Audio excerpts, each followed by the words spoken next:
አዲስ አድርገኝ ዛሬም አሮጌ ነኝ ቃልና ተግባሬ አንስማማም ያለኝ አፓርትመንት በኮንዶሚኒየም ዋጋ እንኳን አደረሳችሁ። ከወዳጅነትና ከአራዳ ፓርክ ፊት ለፊት ባለ 1 መኝታ በ3.6 ሚሊዮን ጠቅላላ ዋጋ፣ ባለ 2 መኝታ በ5.8 ሚሊዮን ጠቅላላ ዋጋ፣ ባለ 3 መኝታ በ8.4 ሚሊዮን ጠቅላላ ዋጋ ቤቶችን እየሸጠን ነው። ልብ ይበሉ፣ ይህ ዋጋ 100% ለሚከፍሉ ደንበኞች 30% ቅናሽ ላደረግንባቸው ቤቶች ሲሆን 10% ከፍለው ቀሪውን የግንባታ ሂደት እያዩ መክፈል ለምትፈልጉ ደንበኞቻችን ባለ 2 መኝታ ከ840 ሺህ ብር ቅድመ ክፍያ ጀምሮ እንዲሁም ባለ 3 መኝታ ከ1.2 ሚሊዮን ቅድመ ክፍያ ጀምሮ ይዘንላችሁ መጥተናል። 60/40 የባንክ ብድር ያመቻቸን ሲሆን የእድል የሚቆየው ለጥቂት ቤቶች ብቻ ስለሆነ ከታች ባስቀመጥነው የድርጅቱ ስልክ ፈጥነው ይደውሉ። ሜሪት ፕሮፐርቲ የእግዚአብሔር ሰላምታ ይለውላችሁ ይድረስ። እንዴት ናችሁት ወንድሞቼ? እኔ በጣም ደህና ነኝ። እግዚአብሔር የተመሰገነ ይሁን። የቅድስት ድንግል ማርያም ልጅ the opening ceremony of the Milano Cortina 26 ዊንተር ኦሎምፒክስ ማለት ነው እንግዲህ ባሳለፍነው ቀናቶች ተካሂዶ ነበር እና ብዙ ቁጣዎችን ብዙ ተቃውሞ አስተናግዷል። ወንድሞቼ ይሄ የዊንተር ኦሎምፒክስ እንግዲህ ሰመር ኦሎምፒክስ ይበልጥ ፖፑላር ነው። ይሄኛው ከዛኛው አነስ ይላል እና የዛኛው ኦሎምፒክ ላይ እንደምታውቁት ርኩሰት አይተን ነበረ። አሁን ደግሞ ዊንተር ኦሎምፒክሱ ላይ ለምን ይቀራል በሚል አደገኛ ሪቹዋሊስቲክ የሆነ ነገር አሳይተውናል ማለት ነው። ያ ምንድነው የሚለው እንደተለመደው በመረጃና በማስረጃ የምናየው ይሆናል። እስከ መርሃ ግብሩ ማብቂያው ድረስ አብራችሁን ቆዩ። እንግዲህ ከባድ ተቃውሞ ነው የተነሳው። የዚህ የሚላኖ ኮርቲና የ26 የክረምት ኦሎምፒክ የመክፈቻ ስነ ስርዓት በርካታ ሰዎች ሰይጣናዊ ምልክቶች ታይተውበታል ብለው ተቃውሞ አስነስተዋል ማለት ነው። ምንድነው የታየበት ማየት አለብን። በማህበራዊ ሚዲያው ላይ ራሱ ከፍተኛ ቁጣ ነው ያስነሳውና የአሜሪካ ምክትል ፕሬዚዳንት ጄዲ ቫንስ እና ባለቤታቸው በዚህ ኦፕኒንግ ሴሬሞኒ ላይ ተገኝተው ነበር ማለት ነው። እና ኦሎምፒክስ እንደምታውቁት የጥንቷ ግሪክ ወይም ግሪስ የጀመረችው ጨዋታ ነው አይደለ? በኦሎምፒያ የሚካሄድ የአማልክቶቻቸው ንጉሥ ለሆነው ለዜኡስ የሚደረግ ጨዋታ ነው ማለት ነው። እና አትሌቲክስ ውድድር ብቻ ሳይሆን ልክ እንደ ሪሊጂየስ ፌስቲቫልም ነበር ማለት ነው። ከተለያዩ የግሪክ ከተማ ግዛቶች የተወጣጡ አትሌቶች እንደ ሩጫ፣ ትግል፣ የተለያየ ጨዋታዎች በቃ ለዜውስ የሚደረግ አምልኮ ይዘጋጅ ነበር፣ ዝግጅት ይደረግ ነበር ማለት ነውና እንግዲህ ተሳታፊዎች ለማሸነፍ ብቻ ሳይሆን በአካላዊ ብቃታቸውና ቁርጠኝነታቸው ዜኡስን አያችሁ ይህንን አማልክት ለማክበር ለማምለክ እና ጨዋታዎቹ የአምልኮ ስርዓት ናቸው እና ለዜኡስ የሚደረጉ ሪቹዋሎች ናቸው ማለት ነው።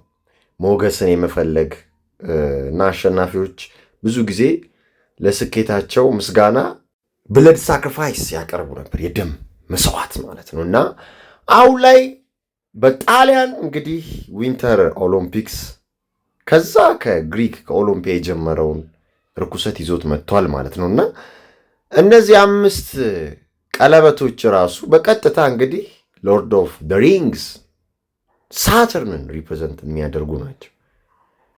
ሪንግስ ኦፍ ሳተርንን ሪፕሬዘንት የሚያደርጉት እንደምታዩት ማለት ነው እነዚህ ቀለበቶቹ። እና ባለ ቀለበታማው ፕላኔት ነው ሳተርን፣ 6ኛው ፕላኔት ሳተርዳይ፣ ሳተርን 6ኛው ቀን ማለት ነው። ስለዚህ የአማልክቶቻቸው ማመስገኛ ነው ኦሎምፒክስ ማለት ነው። እና ታትስ ዋይ እነ ማይክል ጃክሰን ሴሌብሬቲዎቹ ሪንግስ ኦፍ ሳተርንን የሚያሳዩን እነ ቢዮንሴም ጨምሮ ማለት ነው፣ እነ ሌዲ ጋጋም ማለት ነው። አያችሁ የሳተርን ልጆች፣ የሳታን ልጆች የሮማውያኑ ጋድ ሳተርን አምላኪዎች ናቸው። ይኸውና አደልም በታቱ መልክም ጆሮ ጌጣቸው ላይም እንደምታዩት ሳተርንን ሪፕሬዘንት ያደርጉታል ወይንም ሲምቦላይዝድ ያደርጉታል ማለት ነው። እና ኦሎምፒክሱ ላይ የሚያያችሁት ቀለበት ያንን ነው ሪፕሬዘንት የሚያደርገው። እነ ማይሊ ሳይረስም ይኸው በታቱ መልክ፣ እነ ኬሻም እንደምታዩት ማለት ነው።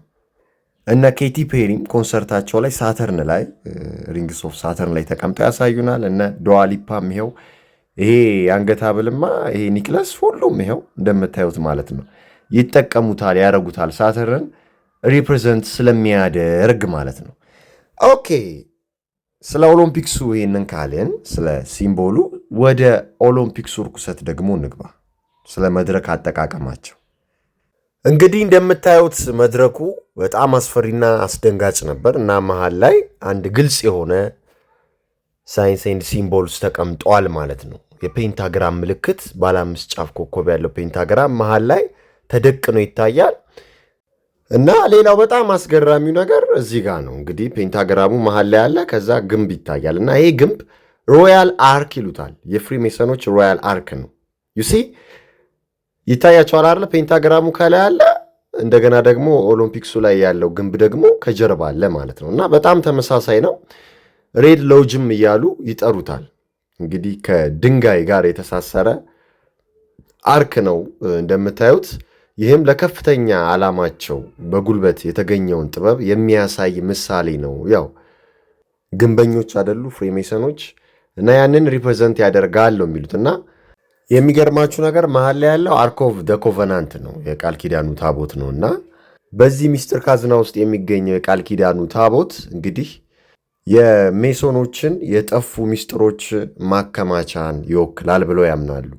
ይህም መለኮታዊ እውነታን መጠበቅንና ቤተ መቅደሱ ማለትም የሰለሞን ቤተ መቅደስ እንደገና በሚገነባበት ጊዜ የጠፉትን ሚስጥሮች ወይንም ቃላቶች መልሶ ማግኘትን ያመላክታል ብለው ነው ይህንን ሲምቦላይዝድ የሚያደርጉትና በኦሎምፒክሱ ላይ የታየው ይሄ ሆሊ ሮያል አርክ የሚሉት የፍሪሜሰኖች እርኩሰት ነው ማለት ነው። እንግዲህ ሌላው ደግሞ በዚህ ዊንተር ኦሎምፒክስ ላይ የታየው እርኩሰት ምንድን ነው? የፎለን ኤንጅልሶች ወይም እኔ ፌለን ነው የምላቸው ፌል ያደረጉ ኤንጅልሶች ሪቹዋሊስቲክ የሆነ ፐርፎርማንስ ነው ማለት ነው። እነሱም በቀጥታ ሪፕሬዘንት የሚያደርግ ፐርፎርማንስ ነው ኦፕኒንግ ሴሬሞኒው ላይ የተደረገው። እንደምታየው ደዋን አይ ሲምቦልም ታይቷል። ሴቷ እንደምታዩት አንድ አይኗን ሸፍና ትታያለች። ከኋላ ደግሞ ፌል ያደረገው ወይም ፌል ያደረጉት ኤንጅልሶች ይታያሉ ማለት ነው እና አለቆቻቸውን አማልክቶቻቸውን ሪፕሬዘንት ያደረጉበት ፍሪሜሰንሶችን ሮያል አርኩን እንግዲህ የጠፋውን ጥበብ መልሶ የማምጣቱን አጀንዳ የሰለሞን ቤተ መቅደሱ መልሶ የመገንባት አጀንዳ ከአርክ ኦፍ ደ ኮቨናንት ጋር የሚያያዘው ማለት ነው። እንዲሁም ደግሞ ፔንታግራሙን ባፎሚቱን በዓልን ያሳዩበት እንደሆነ በግልጽ የሚታይ ነው በመረጃና በማስረጃ እንደምታዩት ማለት ነው እና በጣም ዴሞኒክ የሆነ ፐርፎርማንስ ነበር ሲደረግ የነበረው እና መድረኩም እንደምታዩት ስፓር ያለው ጠምዛዛ ነው። ይሄ ነገር በሁለት መንገድ መልኩ ልናየው እንችላለን። የመጀመሪያው እንግዲህ ሲምቦል ኤንድ ሎጎስ ነው። የዚህ ፔዶፊልሶች መግባቢያ ስፓይራሉ እንደምታዩት ማለት ነው። እሱን ሪፕሬዘንት ለማድረግ የሄዱበት ርቀት ነው የሚለው ነው። ሌላኛው ደግሞ እንደምታዩት ሩፕስ ናይግራን ኖርዝ ፖል ላይ ያለውን ይህን ግዙፍ ተራራ ወይም በላቲን ብላክ ሮክ ይሉታል። እሱን ሪፕሬዘንት ለማድረግ የተካሄደበት ርቀት ነው ብለው ነው እንግዲህ ሰዎች አስተያየት ሲሰጡ የነበረው። እንግዲህ በሁለቱም መልኩ ነው ይህንን እንድታዩት የፈለግኩት። ምክንያቱም ዲያብሎሳውያኑ ረቂቅ ስለሆነ ስራቸው ብዙ ጊዜ በአንድ ድንጋይ ሁለት ወፍ ወይም በአንድ ድንጋይ ሁለት ርኩሰት ያሳዩናል እና ኮምፓሶች ሁሉ ወደዚህ ወደ ሩፕስ ኒግራ ወይም ወደ ብላክ ሮክ ነው ተብሎ የሚነገር አፈ ታሪክ እንዳለ ታውቃላችሁና እንዲህ ያለው መልእክት ተላልፎበታል። የዘንድሮ ዊንተር ኦሎምፒክስ በጣሊያን የተዘጋጀው ማለት ነው እና ተመልከቱ የ1984ቱ ኦሎምፒክስ እንግዲህ ዌልካም የሚለው እና ፊኛዎች ምናምን ይታያሉ። ህዝቡ ጥቅጥቅ ብሎ ይታያል። የ2026 ላይ ስትመጡ ደግሞ በቃ በጣም በሚያሳዝንና በሚገርም ሁኔታ ሪቹዋሊስቲክ በሆነ መንገድ ኦሎምፒክሶች የተካሄዱ እንደሆነ ታያላችሁ ማለት ነው እና አሁን ፌስቲቫሎች ኦሎምፒክስ የምንለው ነገር ኮንሰርቶች፣ አዋርድስ እንደገና ደግሞ ሱፐር ቦውልም ጭምር በቃ በቀጥታ ዲያብሎሳዊ የሆነ ሳይንስ ኤንድ ሲምቦልስ ይተላለፍባቸዋል ማለት ነው። ግዴታ ነው። ምልክቶች ይታያሉ። ለማሰርፍ እንደሚያደርጉ ማንን እንደሚያገለግሉ ያሳዩናል ማለት ነው እና አሁን ላይ ግልጽ ነው። በቃ ፊት ለፊት ነው እያደረጉት ያሉት አምልኮተ ዲያብሎሱን ማለት ነው እንዳያችሁት ማለት ነው እና ታስታውሳላችሁ የ25ቱ የፓሪስ ኦሎምፒክ የሰመር ኦሎምፒኩ ማለት ነው ዋና ኦሎምፒክ በጣም በሚገርም ሁኔታ ዴሞኒክ በሆነ ሁኔታ ነበር አይደል እንዴ? ኦፕኒንግ ሴሬሞኒው የተዘጋጀው። እኛም በዴይ 7 አይተነው በጣም ብዙ ሰው የነቃበት፣ ብዙ ሰው ዘመኑን የዋጀበት፣ ብዙ ሰው እየተሰራ ያለውን ያወቀበት መርሃ ግብር ነበርና በዓልን አሳይተውናል። ላስት ሰፐር የመጨረሻውን እራት አሳይተውናል። ሰዶማውያንን በመቀላቀል እንዲሁም አስፈሪ የሆኑ ዴሞኒክ ነገሮችን አሳይተውናል። የዮሐንስ ራእይ ላይ የተጠቀሱትን እነዛን አራቱ ፈረሶች ሪፕሬዘንት አድርገው ሐምራዊ ፈረሱንም ጨምረው አሳይተውናል። ሐሳዩ መሲህ እንግዲህ ሀገራቶችን ሁሉ አስቶ እንደሚመራ በሚያሳይ መንገድ መልኩ ማለት ነው። እና ይህን ሁሉ ነገር ስታዩ የምታዩት ዲያብሎሳውያኑ ሲምቦላይዝድ ያደረጉታል ዲያብሎስን፣ ወይንም መጪውን ክስተት፣ መጪውን ኬዎስ፣ መጪውን አፖካሊፕስ፣ መጪውን መጽሐፍ ቅዱሳዊ ትንቢት ያሳዩናል ማለት ነው። ወይም ደግሞ ፕላንዳቸውን ይነግሩናል። 2012 በለንደን ኦሎምፒክስ ላይ ያየነው ያንን ነው፣ በእንግሊዝ ማለት ነው አይደል እንዴ? አንድ ግሪም ሪፐር አይተናል። ቫክሲን የያዘ መርፌ የያዘና ነርሶች ይታያሉ። የታመሙ ሰዎች አልጋ ላይ ተኝተው ይታያሉና በግልጽ ይነግሩናል። እና ሰመር ኦሎምፒክሱም ዊንተር ኦሎምፒክሱም ዲያብሎስ እየተጸባረቀበት ነው። ወይንም በኦሎምፒያ ተራራ ላይ ለዚዮስ የሚደረገው ሪቹዋል ቀጥሏል። እሱን የማምለክ ስርዓት ነው የቀጠሉት ማለት ነውና አሁን ላይ ነገሮች ሁሉ ዲያብሎስን እየመሰሉ ዝግጅቶች ሁሉ ለዲያብሎስ እየሆኑ እየመጡ ነው ያሉት እና በዚህ ሰዓት እግዚአብሔር መያዝ አስፈላጊ ነው። በንስሐ መመላለስ አስፈላጊ ነው። እጆቻችንን ከመቼውም ጊዜ በላይ ወደ ፈጣሪ መዘርጋት ወሳኝና ግዴታ የሆነ ነገር ነው፣ ለነፍሳችንም ለስጋችንም ሲባል ማለት ነውና ጸልዩ፣ ጹሙ፣ ስገዱ። እግዚአብሔር እንግዲህ ይህን ክፉ ጊዜ ይህን ክፉ ዘመን ያሻግረን እስከ መጨረሻው የጸና ይድናል ስለሚል የምንጸናበትን ኃይል ብርታት እርሱ የቅድስት ድንግል ማርያም ልጅ ጌታችን መድኃኒታችን ኢየሱስ ክርስቶስ ይስጠን ለማለት ፈልጋለሁ። ፈጣሪ ከዲያብሎስና ከዲያብሎስ ስራ አስፈጻሚዎች ርኩሰት ከተሞላበት አካሄድ ሁላችንንም ይጠብቀን ይሰውረን ለማለት ፈልጋለሁ። ሰላም ለእናንተ ይሁን። አበቃን።